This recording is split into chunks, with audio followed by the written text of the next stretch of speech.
Cara mengganti mesin cuci, airnya bocor menetes terus dari sini. Kita ganti karetnya yang baru dan kita lepas yang lama ini.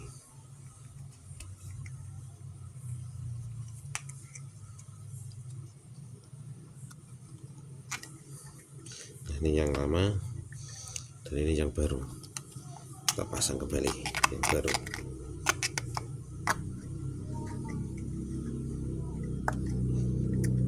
Cara pasangnya cukup mudah, simpel. Gini.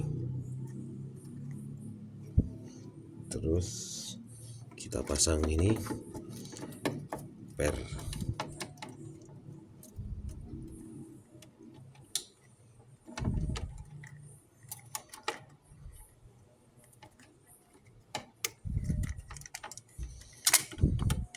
Lalu kita pasang kembali ya, habis.